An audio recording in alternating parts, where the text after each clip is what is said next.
Thanks so much for coming tonight, everyone.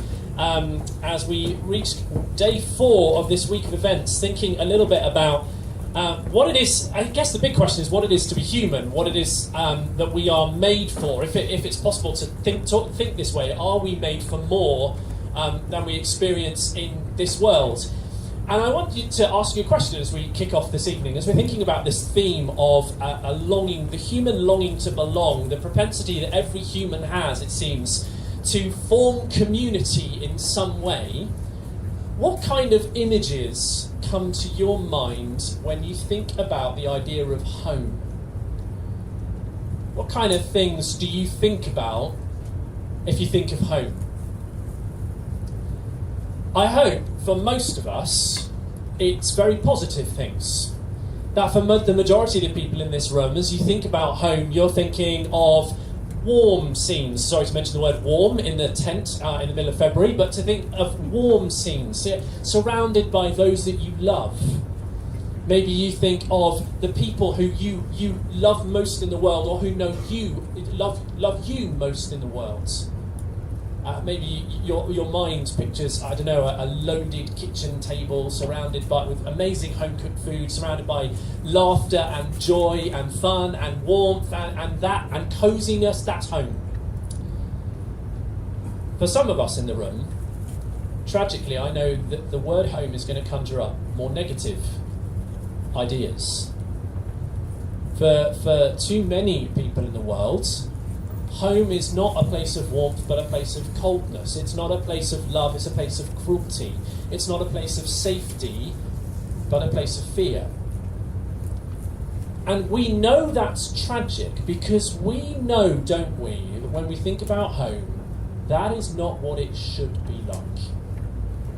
When we think about home and belonging, we know instinctively what it should be like. And that is what we long for and how we long for it. As I say, this week we're thinking a little bit really about what it is to be human and what it means to live in the world as we find it. And one of the things that is pretty much inescapable about humans is that we make homes. Now, actually, that's not necessarily unique to humans as creatures in the world, is it? There are many, many creatures that make homes. But what makes it uniquely human is the significance that we attach to our homes and the way in which we feel about those homes and the rituals that we create around them. Perhaps one way of thinking about that is to think back over the last few years, and thankfully it is now receding into the background, but think back to what it was like under the lockdowns during the COVID pandemic. Our relationship with our homes was forcibly changed. A place that was once even perhaps a place of sanctuary and a place of escape and safety became a place of confinement and isolation. And during that period, we longed to have our homes back as they had been before. How we longed for it. And you know, over the last couple of years, as the COVID pandemic has receded into the background, in the UK at least, one of the really interesting things that has happened is that whilst the rest of the economy has gone downhill and spending on almost every area of life has gone downhill, do you know what one of the one sectors in our economy which has still been going up is? Home improvements. It seems that the COVID pandemic, that forcible alteration to our relationship with our homes, kicked off an even bigger boom in home improvements than had ever been before in the UK. And we've often been known as the DIY capital of kind of the world, and we love Bank Holiday Mondays and getting down to B&Q and buying some paint and throwing it on a wall or whatever else it might be. But it's the one part of our economy which has still been growing. And of course, it's really an interesting quirk of the British that if we aren't spending time renovating our own homes or don't have our own homes to renovate, one of the other things we tend to do with our time is in our millions we watch other people doing it. Which is really weird when you think about it. But what some of the most popular programs that we watch on TV and on streaming platforms are home improvement programs. And millions of people in our country spend hours watching other people improve their homes. But what's really interesting is if you really start thinking about this phenomenon, some of the most popular programs that we entertain ourselves with have this sort of phenomenon going on with them as well. One of the most popular programs, I certainly love it, watch it with my kids, my wife, is the Great British Bake Off every autumn, right? And we watch it in our millions. It's a bizarre program when you're thinking about it. It's a baking competition. But baking is not competitive, just to let you in on a secret. Right, if you make a cake and I make a cake, what have we got? 2 cakes. We don't have a competition. And yet we turn it into a competition and we love it because it's got this homeliness. We set up a lovely tent, we turn it into a beautiful kitchen, and then we watch these bakers kind of cook up wonderful things. One of our other favourite programmes at the moment, it seems, is the programme Taskmaster, right? People love it, absolutely love it. And what is Taskmaster centred on? The concept is centred on the idea of a house, a home, filled with fun and silliness and all sorts of other things. This idea of our connection with the idea of home goes very, very deep. And we love it and we long for it. And what we do is we create this imagined ideal of what life is like when home is right, when everything fits and everything feels comfortable. And we feel known, and we feel safe. And that's what we think of when we start to long for our homes. But when you start thinking of it that way, actually, it's very clear. It is a lot more than just about a physical space, isn't it? This longing that we have for home, this longing to belong. Because home, really, ultimately, it's more about relationships, isn't it? It's about those that we love. It's about fitting with other people. It's about being known for who we are and knowing others for who they are. And it is absolutely incontrovertible that humans are inescapably social beings. Wherever we are, we create community. We might create community around the different interests that we share. In fact, actually, if you think about it, we even create community wherever we aren't. Because online communities are everywhere. You might listen to a podcast, kind of love the podcast, sign up to their Discord platform, and suddenly you're in a little online community about all the different people who listen to this same niche podcast, wherever they might be. Or you're on some Reddit thread or some other social media platform, making links with people who share the same interests as us. We build community wherever we possibly can. Because humans are inescapably social. And that is why one of the other big lockdown hangovers that we are experiencing in our society at the moment is absolutely tragic. Because I don't know if you know that the statistics show that in the UK we are more lonely than we have ever been. And actually, specifically speaking, according to the statistics of the National Loneliness Survey that was conducted just last year, end of last year, the people who are feeling that most are you guys. The people who are feeling that most are you guys, students. According to the statistics, 1 in 4 students, current students in the UK, feel lonely all or most of the time. 1 in 2 current students in the UK feel lonely often. If that's not you, it's the person you're sitting next to. And that compares to 1 in 20 in the normal population. 1 in 4 lonely all or most of the time. And loneliness is a huge deal, a really huge deal.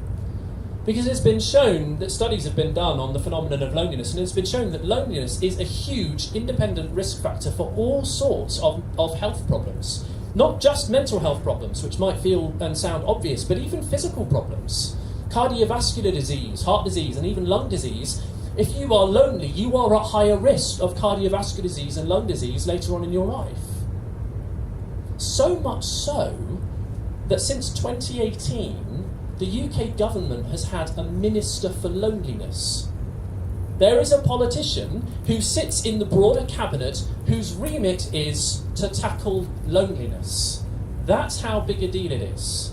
And since 2018 to this day, we have a politician who sits in the cabinet as a minister for loneliness. Why? Because we know it shouldn't be like that, don't we? We know we shouldn't feel lonely. We're not meant to feel lonely. Which in itself begs a question that we've been asking all week. Where does that should come from? Where does that idea come from that there is some form of standard of longing and belonging and home that we imagine so clearly that we know that's how things should be? Zoom this out to its absolute biggest scale, and it is what drives the human race, it seems, to try and improve everything about our world. Apologies for the mic.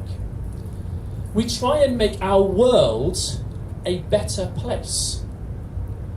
Which begs the question, what world are we comparing it to?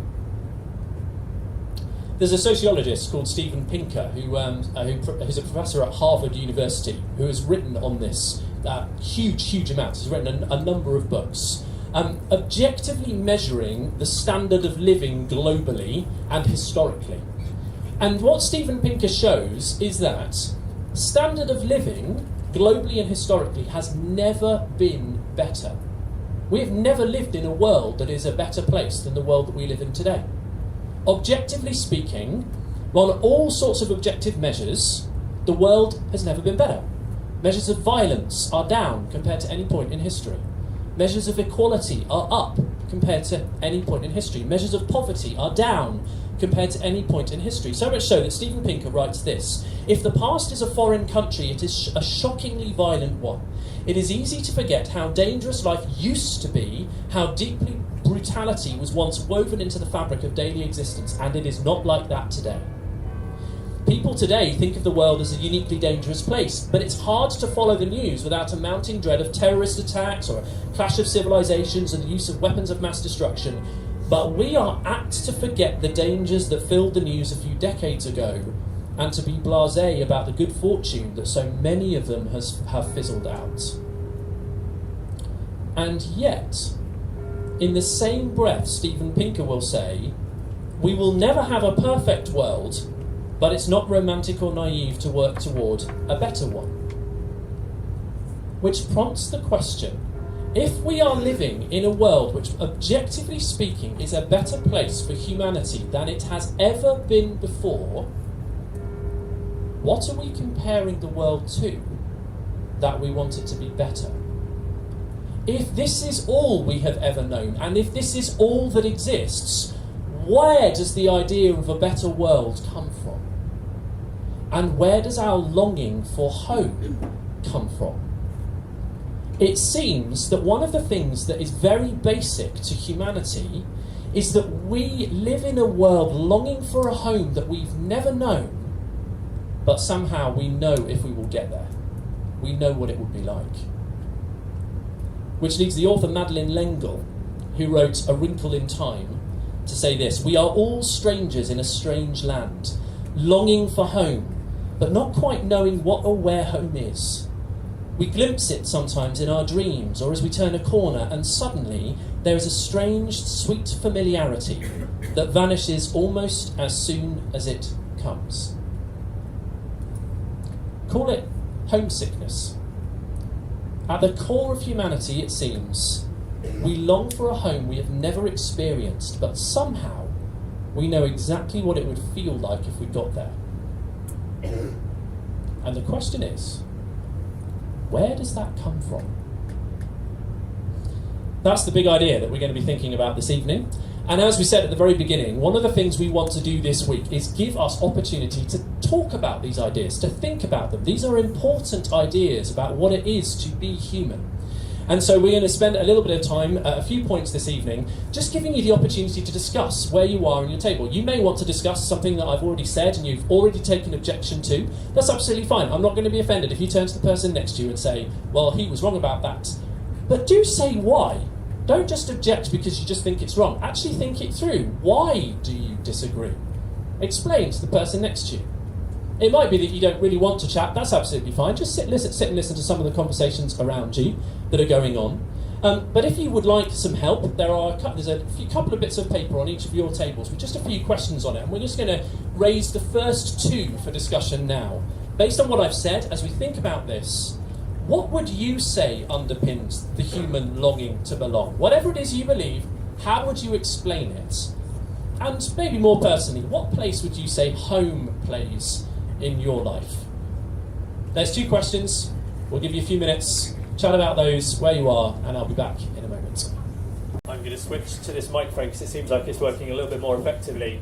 As Anna said, one of the things that this desire that we have, this longing for home and this longing for belonging that we have, seems to do is to point us towards something beyond this world. Because as I say, where does that idea that life should not be like this when we feel lonely come from?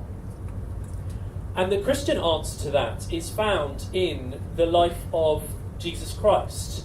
On your table, what you have with these yellow and grey booklets is a copy of one of the accounts of Jesus' life, which, as I've been saying all week, is pretty much the most famous book ever written in human history. And I would love you just to grab hold of it just for a couple of minutes now and turn with me in it to page 84. 84 rather, where you will find big number 14, chapter 14 of this account of the life of the Lord Jesus.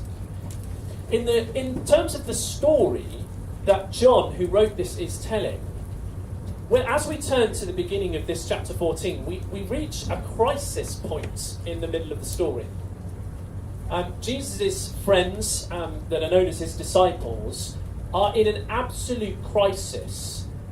And it comes at a strange time, because at the point that they experience this crisis, it is actually supposed to be the high point of their year. They are celebrating, they're Jews, and they are celebrating Passover, which is like the high point of religious and cultural celebration in their year. I guess the closest thing, and it's not really a particularly close parallel, but the closest thing we have might be Christmas. As we gather together with family and we celebrate family and hope. In their worldview, Passover was that moment, gathering together with their families, celebrating hope, and all that they believed hope stood for. And Jesus and his friends, as we reach this point in the account of Jesus' life, are celebrating that time together. And so it isn't surprising that the idea of home is in the air and on their minds. And then, in the middle of this time, Jesus drops an absolute bomb on his friends, because it turns out that Jesus seems to know this is the last time that he's going to get to eat with them. He seems to know that the end of his life is very close. In fact, the end of his life is less than 24 hours away at this point in the account of his life. And not only does he drop the bomb on his friends that he is not going to be around for much longer, that he is going to leave them, he also tells them, you're going to let me down. I'm leaving, and you're going to let me down. You're going to abandon me. And it is in that context that this longing for belonging, this longing for home, raises its head. Because that's a really strange atmosphere to be eating together in and celebrating together in. But for Jesus' friends, we have to understand, it doesn't matter what you believe about this account of Jesus' life, but to enter into the story, to understand what is actually happening, you need to understand that Jesus' friends have literally pinned their hopes on Jesus. They have pinned their hopes on him for a better life and for even a fixed world. They have pinned their hopes for home on him. They think he is going to deliver it. And now he says, I'm leaving, and you're going to let me down. And it is into that context that Jesus speaks some of the most outrageous words. Big number 14, 2/3 of the way down the page or so, he says this: do not let your hearts be troubled. You believe in God. Believe also in me. Which is a totally mad thing for someone to say. You believe in God? Well, in the same sort of way, I want you to now believe in me. Can you imagine a friend of yours saying that to you whilst you're eating with them? How am I supposed to believe in you in the same way that I believe that someone believes in God? This is a crazy thing to say. Except by this point in this account of Jesus' life, it doesn't seem that crazy if you've been reading all the way through to this point. Because this is the kind of thing Jesus has been saying over and over and over again for 13 chapters. Repeatedly claiming that he is no less than God himself, stepped into human history, revealing himself to us in the best language we could ever possibly want, speaking to us in human, as a human, showing himself to us. But at this point, all for the disciples, for Jesus' friends, all hope seems lost. They've pinned all their hopes on him, and he now says, I'm leaving. How can he say, don't let your hearts be troubled, into that context? Well, the answer is found in what he says next. My Father's house has many rooms. If that were not so, would I have told you that I am going there to prepare a place for you? See, Jesus taps right into this longing that we've been thinking about this evening so far. He taps right into this longing that we have for a better life, for a better world, a longing for home. And more astonishingly than that, what Jesus says is that he can offer that home. Little number 3, if I go and prepare a place for you, I will come back and take you to be with me, that you also may be where I am. You know the way to the place where I am going. In short, Jesus offers and promises to his friends that home that they have never known, but that they have always longed for. That's the promise that Jesus makes. And it's an image of an eternal home, an image of a place of warmth and comfort and safety that will never be taken away, that will never fade, because so often one of the worst things that we experience, I don't know if you've ever had this experience, you have that moment where everything does feel like it fits just for a moment. You're at home, perhaps you are surrounded by those you love. And just for one split second, it's almost like the camera in your mind zooms out and you see yourself and you realise this moment's not going to last forever. If I could stop time now, I might be content if I could live in this moment for the rest of my life, but I'm not going to be able to. But what Jesus offers is an eternal home where everything will always be put right, where everything fits. And it's an incredible image that he gives us. So imagine with me that you and a very special friend decide that you're going to go away and you're going to go to and stay in the perfect bed and breakfast. Whatever the perfect bed and breakfast would be for you. Maybe it'd be kind of out in the countryside, in the kind of the most beautiful part of the countryside. Maybe you're thinking Highlands of Scotland. I'm thinking Northumberland, if I'm totally honest. Wherever it is, or maybe it's by the beach, maybe it's somewhere really hot, the perfect bed and breakfast, whatever it is for you. And you ring up and you book, and you say, we want to make a reservation. And from the moment you book, because it's the perfect bed and breakfast, the owners start preparing a place for you. They get everything ready. They make it perfect, just how you want it. They'll even redecorate the room if that's what it takes. They'll put fresh flowers where there needs to be fresh flowers. And then finally the day comes and you arrive and you open the car door, you step out, and out they come, the owners, and they say, welcome. You must be Matt. Come in. We've prepared a place for you. In a much bigger, grander way, that is the image that Jesus is painting on an eternal scale. I am preparing a place for you, he says. A perfect place in a perfect home, which will never spoil or fade. And the question is, how?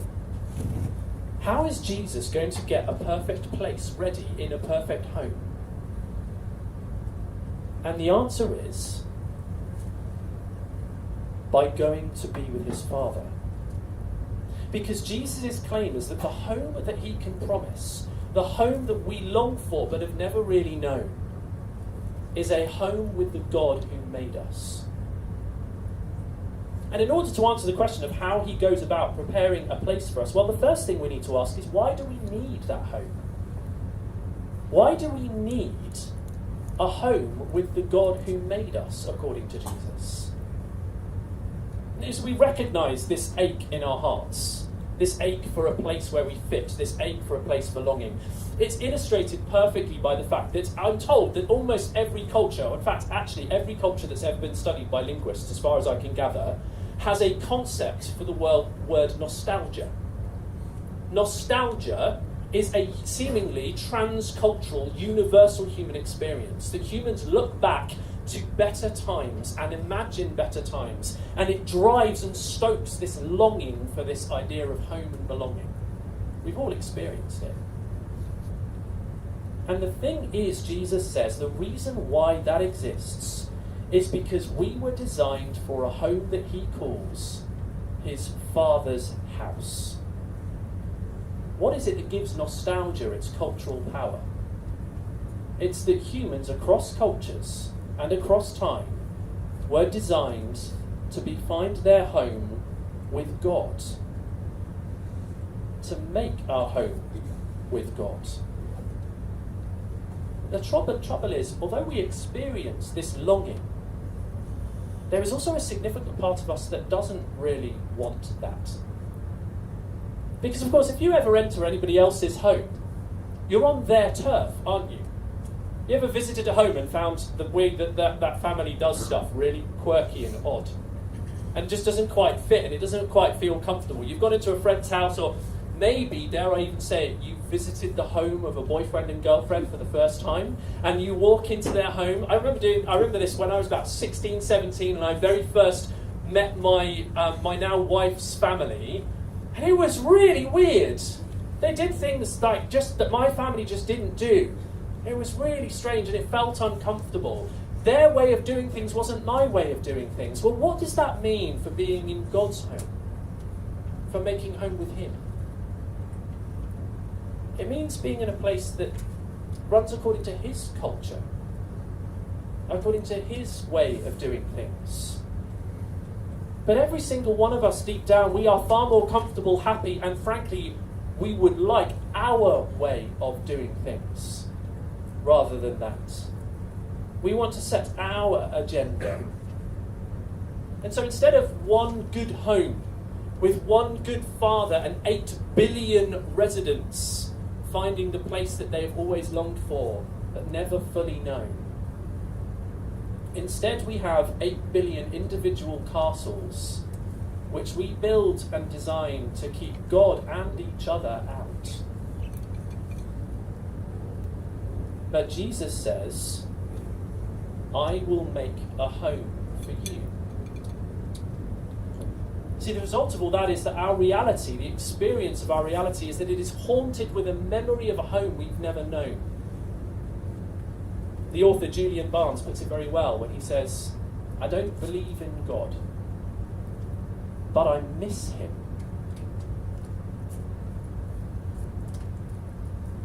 And some people will say, well, God is good, right? He's supposed to be good. So in the end, eventually, surely he'll take us back. Surely he'll take us back in. Isn't that what he's supposed to do? Isn't that what he kind of has to do? Well, think back to that bed and breakfast with me for a minute. Imagine instead of booking ahead of time, calling the owners, one day you just turn up. And you want to find a place there. The response will be, I'm sorry, you haven't got a reservation. We don't know you. You haven't got a place here. But what Jesus is saying, as he says, I will make a home for you.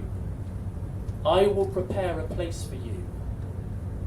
He says, I will make your reservation. And I will pay. And the very next day, in this account of his life, that is exactly what John tells us Jesus does. As he knowingly and deliberately walks towards a death on a cross that, as I've said every night this week, invented the word excruciating and paid the debt that we cannot pay, to make the place in the home that we cannot otherwise reach, that he might promise us the home that we've never known, but always longed for.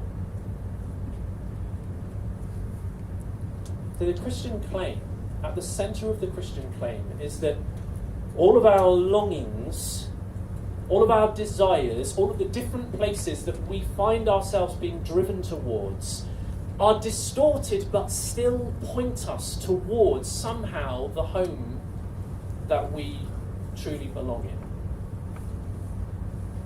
And if we look along those longings, especially the longing for home and the longing for belonging, we will find them pointing towards the home that we were designed for, with Jesus as Father, with our God and our Maker. And I am aware that that is an enormous claim. Frankly, it's a reality-shaping claim. Not just my reality, but our reality. And as I've said, and as we've said every night this week, we want to give opportunity to discuss these claims, to think about them, and to give opportunity for people to actually say what they think about these things and decide what they think about these things, because they are huge. And so we're going to spend another few minutes now in discussion. And again, there are a couple of questions on your table that you can use to prompt discussion if you would like. Or it may well be that I've said plenty that you are disagreeing with right now, and you just want to turn to the person next to you and say, well, that bit, that was rubbish, and this is why. But if you need them, here are the next two questions. What do you make of the suggestion that we were made for a home with God, with Jesus' suggestion that we were made for a home with God? And then, how would you account for the enormous power of nostalgia and the longing for home that we've been thinking about? I'll give you a few minutes, and then I'll be back for our final section. Just as we begin to come to the close of the evening, from this account of Jesus' life, what the Christian Union want us to hear, what John wants us to hear from his account of Jesus' life, is the words of Jesus to us today, inviting us to come and find that home that we were made for, that we long for, and yet in our lives never seem to have fully experienced and fully known. And so if you like, you can hear Jesus' voice saying to you, will you come home?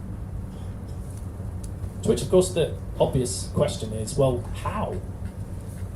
How? Okay, great. So Jesus died, Jesus rose again, and he claims that he can offer us the home that we've always longed for and never known with God. Then how does he give that precisely? And this is the wonderful thing, is that this is where one of Jesus' friends helps us. Because it turns out that Thomas wants to know exactly that question, one of Jesus' friends. He doesn't really fully understand what Jesus is saying. And so if you turn again into these accounts of Jesus' life, written by John, little number 5 at the bottom of page 84, you hear Thomas asking the obvious question. Thomas said to him, Lord, we don't know where you're going, so how can we know the way? And Jesus' answer is wonderful. Jesus answered, I am the way, and the truth, and the life. No one comes to the Father except through me. Thomas, I am the way. I am the one who will bring you home. If you come to me, I will take you to the home that you have always longed for but never fully known. The home that you were made for, to experience with the God who made you. That's why Jesus started with those words at the very beginning of this conversation by saying, you believe in God, well, believe also in me. He's not saying believe facts about me. Believe facts, or at least he's not just saying believe facts about me, believe things about me. He's saying entrust yourself to me. entrust your life to me. If you like, it's the difference between knowing facts about a top surgeon at the hospital in Nottingham, about how good at surgery they are and their survival rates and their success rates and the rest of it. And the difference between that and entrusting yourself to that surgeon because you know that you have a lump that they can cut out.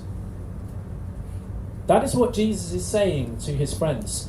You believe in God, believe also in me. Entrust yourself to me. Put yourself in my hands. That's what coming to Jesus means. It means putting ourselves into his hands, recognizing that I can't do what I need to be able to reach the home that I am designed for and have never fully known but long for. But he can. Not only can he, but he has done all I need to take me there. And then it means hearing that Jesus' offer is actually even more wonderful than that. Little number 7, top of page 86. If you really know me, you will know my Father as well. And listen, from now on, you do know him, and you have seen him.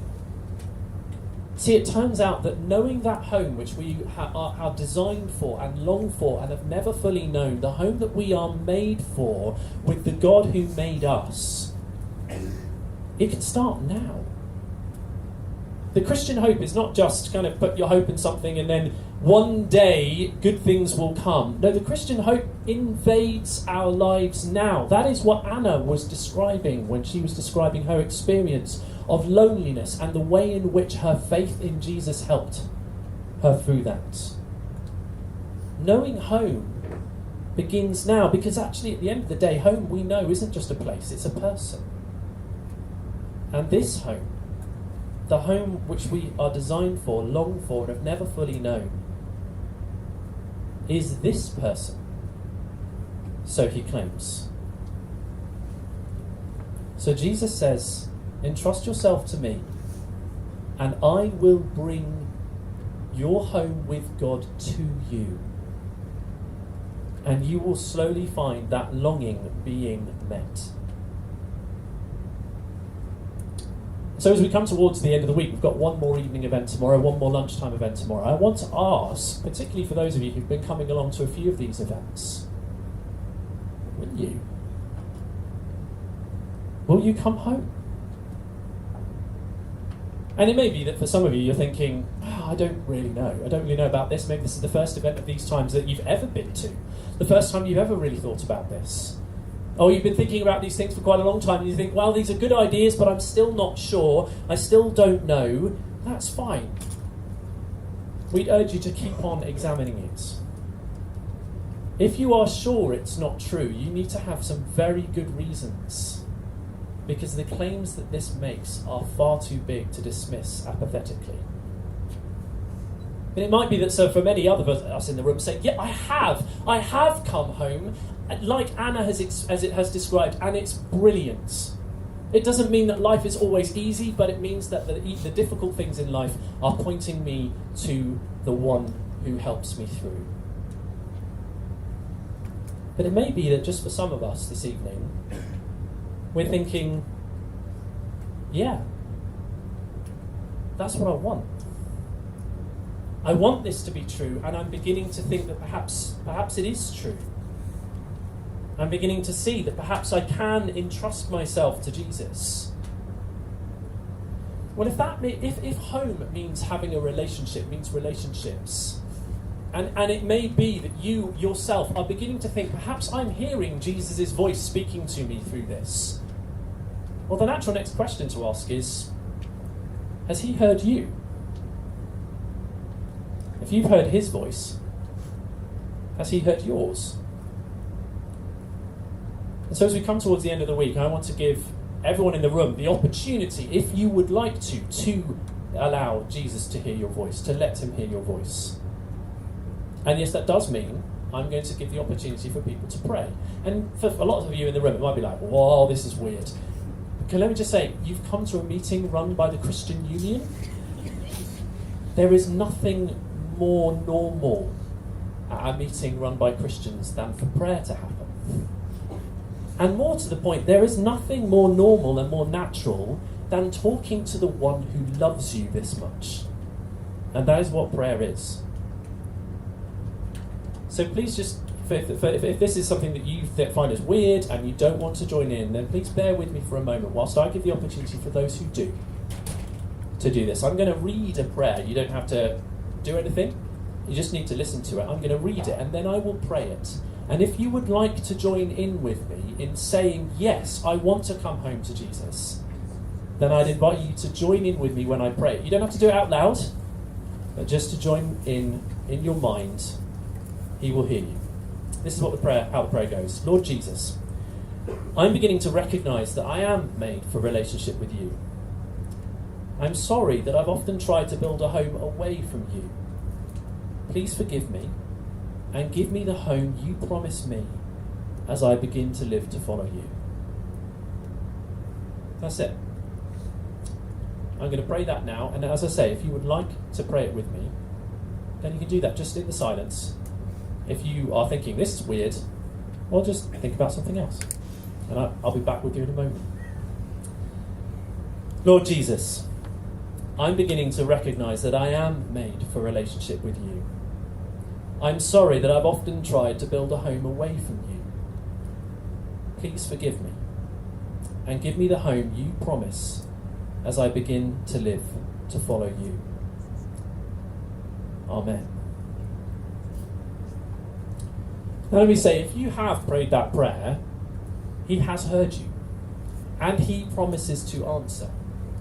The next step would be to tell someone. The best person might be someone that you came along with. In the discussion moment in a minute, you could just turn quietly and say, I said that. That would be great. And then we can perhaps chat with you and let you know what it looks like to begin that journey of finding that home being realised in your life from here on. But we also want to give opportunity for all sorts of different responses. And on your tables, what you will find is a QR code that looks a little bit like this. It's been printed out. What I would love you to do for everyone in the room, just pull out your phone for me for a minute and scan that QR code, and it will take you to a response form. Don't worry, there is no necessary, you don't have to fill this response form in, but I'd love everybody to take out a phone, just so that those who want to fill in the QR code, the response form, it's not awkward and weird and they're not the only ones sitting there with their phone out. Alright, so if you scan the QR code, it will take you to a form, and there are 3 boxes on this form. 2 of them are optional, you do not have to fill them in, but if you would like to give us your contact details, the Christian Union your contact details, you can do that with this form. There are 2 optional boxes to fill in your name and an email address. And then there is, if you're going to fill the form in, 1 compulsory box, and I would love everybody to write 3 or 4 words in this compulsory box. 3 or 4 words of response.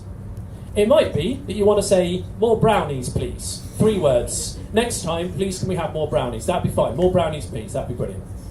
It might be that you just want to write, this is all rubbish. 4 words. Fine. Like I say, I'm not going to be offended if you disagree with me. I would love you to think about why. It might be, though, that you're thinking, I'd like to know a bit more. I'm not convinced of this, but this is interesting. This is intriguing. So maybe someone could read John with me. You could write, please read John. And someone will be in touch to read John with you. Or perhaps invite me to church, and someone will be in touch to invite you along to church, so you don't have to walk into a big weird building full of weird people on your own. But it might be that you have decided this evening, yes, I do want to come home to Jesus, and perhaps that you did join in with praying with me for a moment. If you did, can I just ask you to write 3 words in that box? Count me in. Pop your name on it, pop your email address on it. We promise we won't use your email for anything else. And just press send. We would love to be able to get in touch just to begin to talk about what it looks like to see that promise of the home that we long for and have never fully known being realised in our lives. Just as Anna was describing earlier on. But as you fill those in, we are going to have one more opportunity to discuss these things because we think they are important and worthy of discussion. It may be that there are already things going around your head that you're just going to turn to the person next to you and you've got plenty to say. But if you would like an extra question, there is one on the sheet. What do you make of the big idea I've been banging on about all evening, that Jesus promises the home we have never known? What do you make of it? Thanks so much for listening. We'll give you a few minutes and then the guys will be back to wrap everything up for the evening. Woo!